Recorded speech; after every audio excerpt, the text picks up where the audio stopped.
Hello everyone. With me today here at The Print is 2000 batch IPS officer Laxmi Singh. Laxmi Singh has recently taken charge and joined in as the police commissioner in Noida. She is the first woman police officer to head a commissionerate in the state of Uttar Pradesh. Congratulations and welcome to The Print, ma'am. Thank you. Thank you.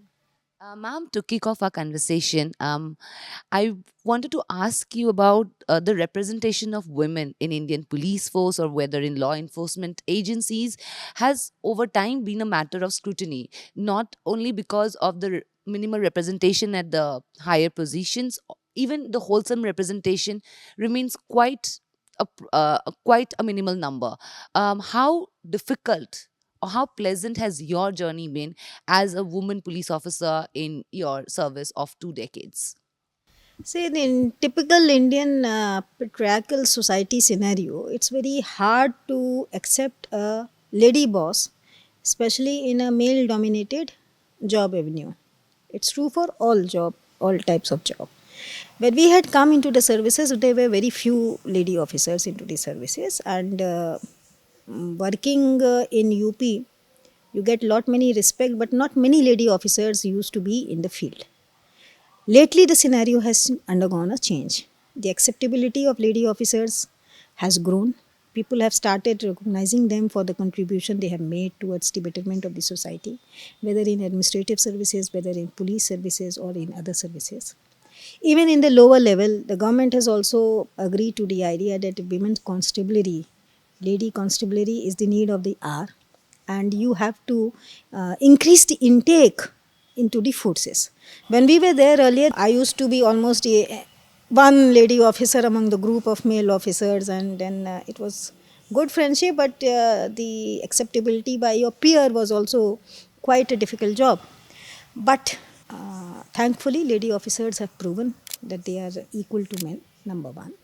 They can deliver whatever task has been entrusted to them, they can deliver. They work diligently, they work sincerely, and the acceptability has also grown over the years. Ma'am, when we talk about acceptability and acceptance, also because we have a very patriarchal society, if I may say that, because the notions about women working are also have obviously progressed over the years. But to see an officer like you heading such a large belt in a state of Uttar Pradesh, do you think the responses of the public and the people that serve under you, the male officers, will be a pleasant experience, or are you do you feel like you'll have to deal with some sort of gaze, some sort of mentality that is ingrained in them, that woman officer has joined, we don't know how will she be able to handle this particular area? See, that is one type of test every lady officer has to go through. When you are able to meet public, listen to their woes, help them out in whatsoever way, then the acceptance by the public is ready. They give you, they shower you with love, they respect you, they praise you. I have been very fortunate to gain their love and support all through my career. As far the forces are concerned, you have to prove to them that you are not a lady officer, but you are their boss. And that is one big task. Unless or until the force is ready to accept you as their leader, they will not get motivated by you.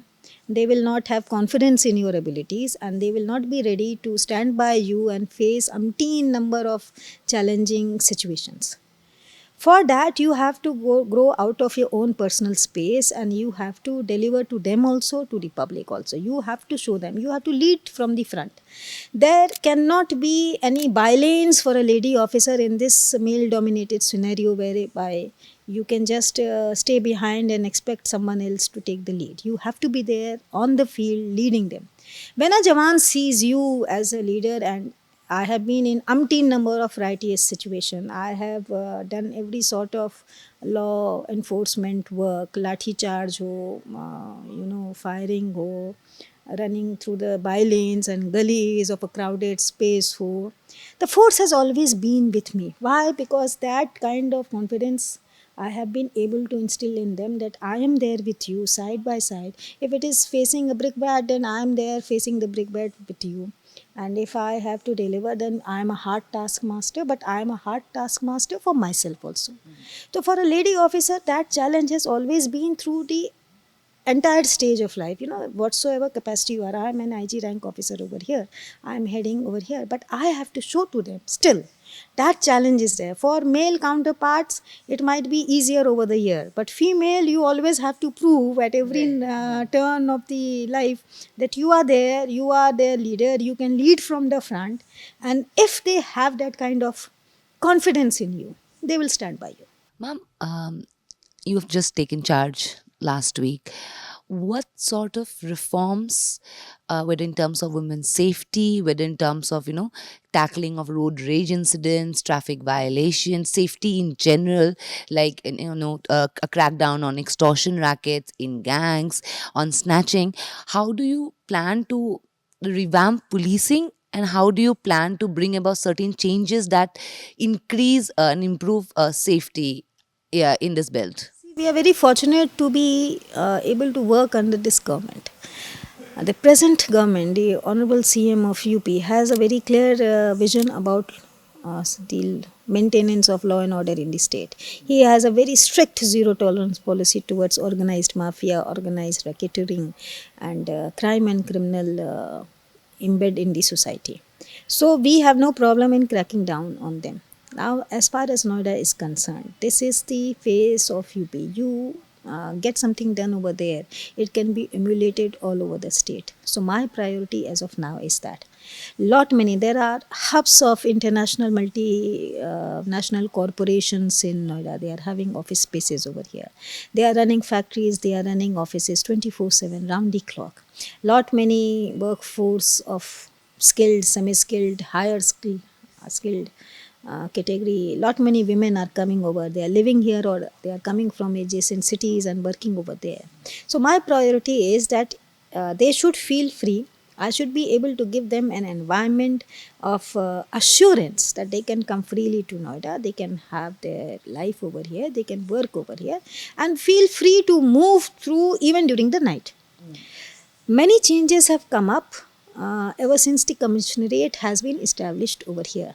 But what I am trying to get now is that first few years had gone by in establishing the system over here. Now I have to let that system grow, let that system multiply, let that system divide into many other branches and set in established protocol for such branches. So my priority is what?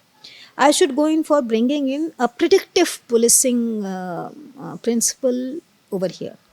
अभी तक policing क्या रही है? Incident happens, we make use of all those cameras which have been installed, and we trace and solve the crime. Now my thing is, why not use the same kind of resources, increase upon those resources and integrate them in a way that the crime can be predicted and crime can be prevented. Now my focus is on that. So I am now going to get facial recognition software installed over here. I am going to increase the space of the integrated control room over here, so that what happens is that with the kind of criminal data we are having in the system, in our servers, that can be integrated with the policing, so that even if a registered offender, habitual offender has entered the city, a red flag comes up and its location is given to the police, so that the police can look into it कि अगर ये आया है यहाँ पर तो क्या करने आया है. So that kind of predictive policing I'm trying to get crime mapping done for the entire city. Crime mapping, you can predict at this hour, this is my most vulnerable spot, this is my hot spot over here, so I need to move in my police over here instead of lying somewhere else, maybe 1 kilometer far away at the next cross section. That is one my focus. The second focus is drugs racketing in the NCR region. Drug peddling in the NCR region is one of the main concern.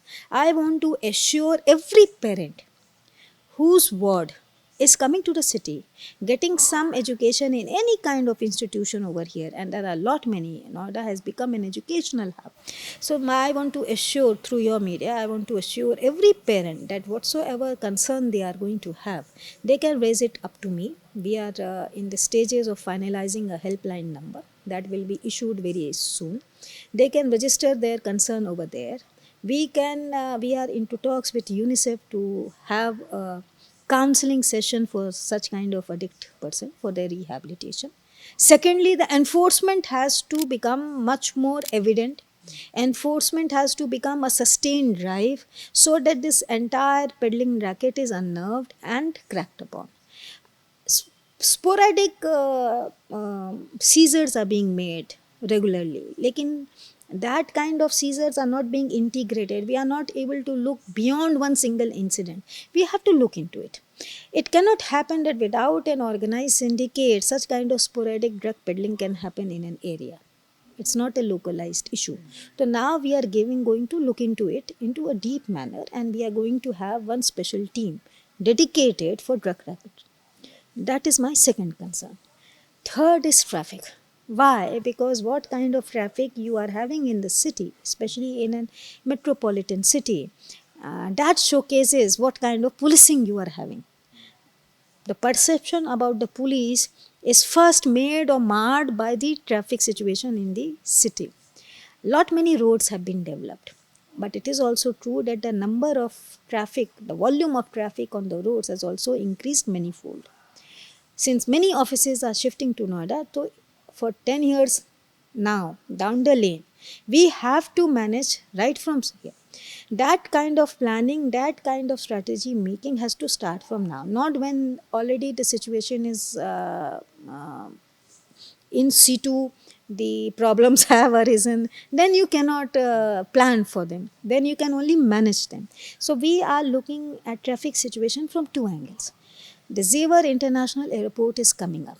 That is one axis which is going to grow and develop overnight. So we have to plan for policing, we have to plan for trafficking, and we have to plan for enforcement in that area, how it will be, how the city will grow, and we have to manage and plan accordingly. The second thing, अभी जो existing resources हैं, those resources are not being used in an integrated way. Traffic is something different, PRVs are something different. There is one control room, but it is not being manned by an intelligent officer. So we have to put in a system in place whereby the traffic situation is, having a direct intervention. You are having a scenario at one red light, and some intervention comes directly from the control room that this has to be done at this thing, then it will be an intelligent policing. Otherwise, what you are having is just a camera system. You are having a high resolution traffic camera system, but you are using it only for watching. Watching is no solution. If you are watching, you have to make decisions, and real time frame, within the real time frame you have to get those solutions implemented on the road. एक बार when that enforcement drive starts through a traffic camera, आप देखेंगे कि जितना ये violations होता है ना, ये समाप्त होने लगेगा. The moment you enter Delhi, we have entered Delhi and we have to cautious, put on the seat belt, look over your lane driving, look over your speed limit. Noida, it is not happening. Why? Because in real time frame में there is no traffic intervention from the command center. So I am planning to give a technical make over to the control system so that we are into management of real time frame traffic situation. And let's hope we will get some awareness drive campaigns also launched, and let's hope that we will get something improved very soon. Ma'am, how do you plan to increase, or rather, make indulge in sensitive policing? Because we have a problem in this country of women not wanting to reach out to the police force, whether in terms of domestic abuse, whether in terms of molestation or sexual harassment. And the problem predominantly lies in insensitive policing because of the questions and because of the environment that we provide them. See, I have to point out one thing.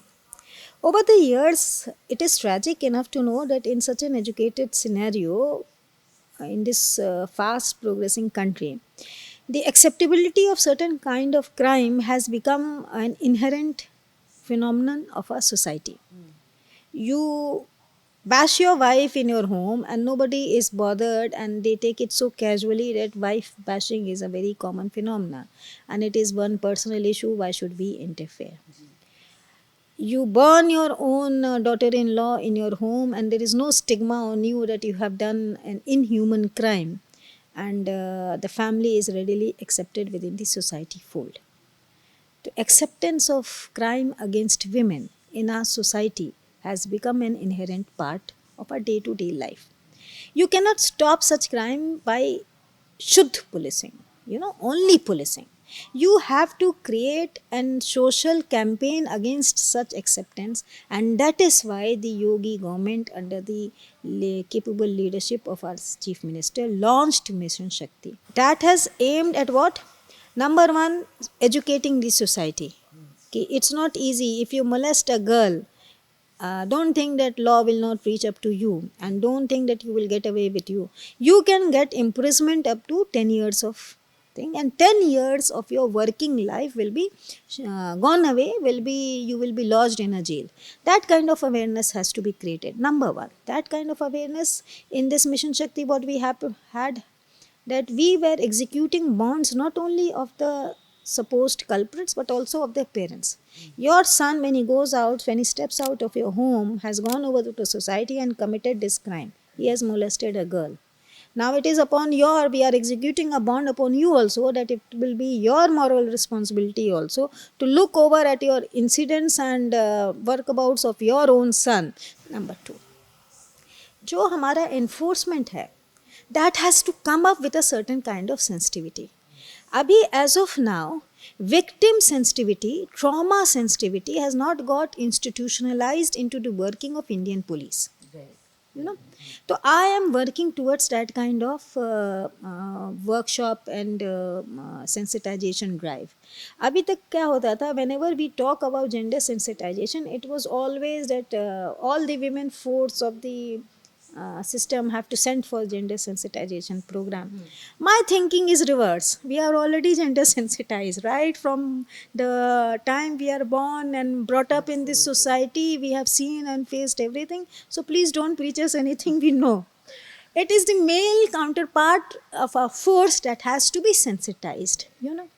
Victim sensitization, that is your sensitivity towards handling with a victim, is the first thing. By way of, because you need to be sensitized towards the trauma of the incident also. For us, an incident is an incident. We look at it in a very impersonal way. I think it is very necessary for us also, because we are dealing with such kind of crime every day of our life. But during the handling of the case, second victimization should not happen of the victim. That has become an inherent part of the way how we interrogate a victim, how we deal with the victim, how we deal with the trauma stress of the family. So that kind of sensitization, that kind of creating an awareness has to come up within the system. I am aiming for that, and let's hope maybe we will get something positive out of that. Ma'am, if you could tell our viewers, I know you've just started, you just joined in, but if there are five key highlights that we could be expecting, we could look forward to in your tenure. Good policing, smart policing, technology driven policing. This is first. Second is, as you rightly said, a better traffic situation within our limited resource and existing systems. Why? Because we are planning something for 10 years hence also, but it will take time to come up. But my priority is that some scenario of the traffic situation should improve within months. The third is fighting the street crime and making the streets of Noida safe even during night hours. ठीक है. If it is a growing vibrant city, then it has to be safe even during the night. Third is, there has been certain issues of uh, economic and cyber frauds, criminal cases pertaining to issues. Land issues are a big component of crime being committed in Noida. That has to come up in such a way that it is taking lot many years, lot many months to come to a conclusion, logical, legally tenable conclusion. I have to expedite that thing.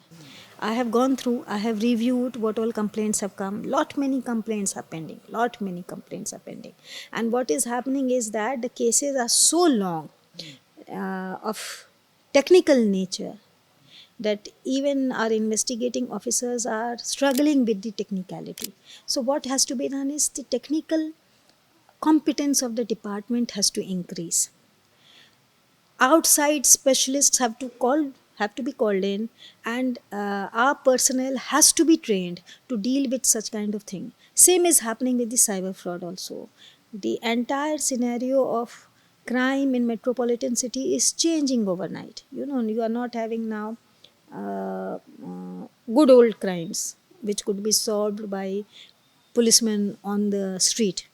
What is happening is you are sitting in your home and you are getting robbed. You are sitting in your office and you are getting robbed. Everything vanishes overnight.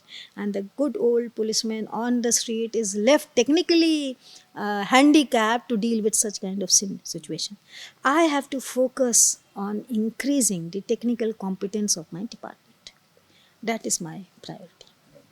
If you could share with the viewers any such particular incident or something that you'll always remember by in your journey till here, of any criminal incident or any public interaction. We know that you were one of the forces behind calming down the farmers' protest in Lakhimpur Kheri. Apart from them, if there's anything that you always carry in your heart, or someday you'd like it to be a chapter in your book, some incident that you could share with the viewers. There are a lot many incidents, but there is one incident which comes up to the fore. When we were working in the dacoity infested area, UP of that time, when we were just the young superintendent of police in the department, then at that time UP used to face lot many dacoit problems. There used to be very organized dacoit gangs who used to move over a whole terrain, terrorizing people and running a parallel administration.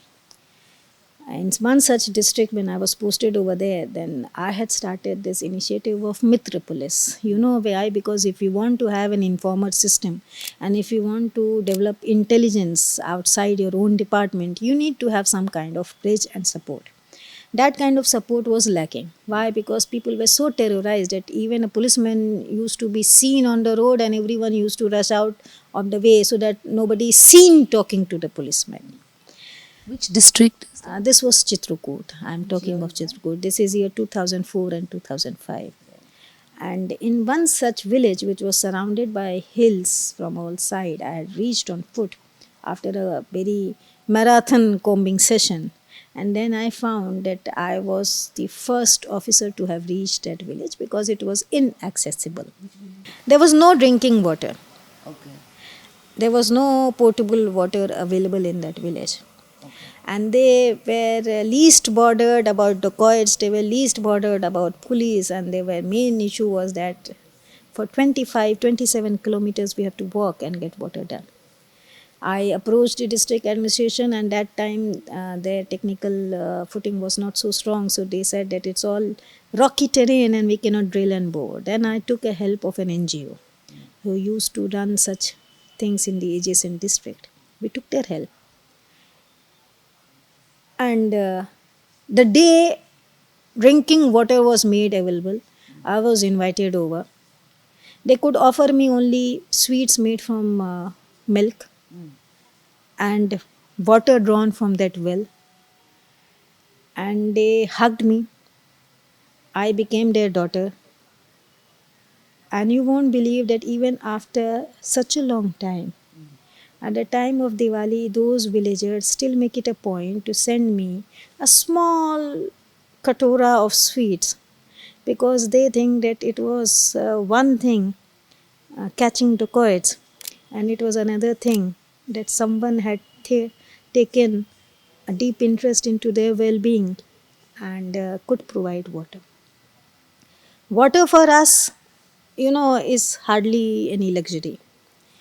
We take water to be a necessary part of our life. We don't even think twice about kitna glass pani piya. Water for them is luxury. Policing got improved in that thing. We were able to crack down upon dacoits in a very expediting way. Villagers came out. Not only that, villagers, surrounding villagers also came out. But can you imagine the kind of love they have that even today I am the recipient, the happy recipient of a small bowl of sweets? That is the capacity of delivery of this system, of this service. If you are able to reach out, and policing is not, as I said, shuddha policing, it's not only policing. Policing has to become an integral part of the way society behaves, then only it will be successful. People will accept policemen as their own. They owned me. They said, she has given us water, I have to give them this dacoit. you know it was that kind of barter. And this is one memory which will remain with me all my life. Thank you for joining us today, ma'am. This is Bismita Skin, Principal Correspondent at ThePrint, covering crime and security. Do subscribe to our YouTube channel and follow us on Twitter, Facebook, and Instagram.